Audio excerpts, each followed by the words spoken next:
Kinpapakurkusog ang Girl Scout movement din sa Eastern Samar. Labutla itong mga life skills training na ginahatag ang mga young Girl Scouts upod gihapon ini itong character formation, pinagyan mga concrete exposures, dida itong mga encampments, interactive encounter, hit iba-iba nga mga schools. Nakalabay nga semana, ginbuhat naman in outdoor leadership trainings para ang mga adult leaders, mga teachers, iba-iba nga mga districts sa Eastern Samar Division. Upod ini ang Giwan East and South Districts, Kinapundan, Llorente, Salcedo 1, Maydolong, Dolores 2, Taft, San Julian, Canavid, ngan oras ng mga distrito. Ini nga mga young adult leaders inag-agi in outdoor formation skills, pinagyan camping, kundiin gin-train hira, mabuhi di dahin makuhi nga sitwasyon, gamit ang mga skills nga gintuto ha ira. Mabutlaw sa ring nira pero sulit ang ira mga nahibabaroan nga mga skills nga magagamit ha kada adlaw. Iniyan modelo han mga trainings nga ginhahatag ang mga Girl Scouts nga naga-attend hin mga trainings. Partikular nga ginahatag ang trainings and fire building, outdoor cooking, nuts and slashing, outdoor safety and first aid.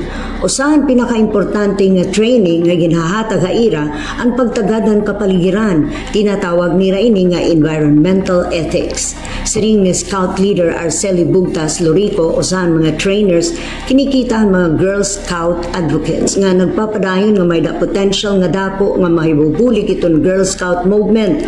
Labi na hiniyan nga panahon nga naatubang ang kabataan, hinda ko nga ayat darahan rapid technological advancement nga nang pagsasarang handili mo pa nga epekto han social media nga dahiton mga kabataan. Kapag kaya na ang Girl Scout movement insuportado han lokal nga panggobernohan ng probinsya. May nunumduman ngay Governor Everdone nakalabay nga bulan nag-release ang provincial government han Eastern Samar hinpundo nga nakantidad din 150,000 pesos pagbulig para han mga bruhaton han movement. Sumalan pahayag ng Executive Officer Himis Inalimbawan Bonife, hapag kaya na nakarehestro in maabotin por lo menos 13,000 ng mga kabataan ng mga Girl Scouts. Nakakarawat gihapon ang movement din sa Eastern Samar in very satisfactory nga rating performance.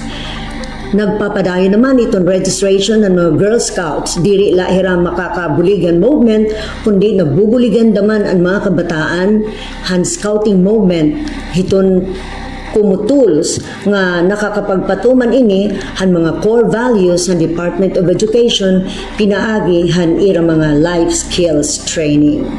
Tigang ang Sudarang Borongan, Santa Quitorio, Eastern Samar News Service.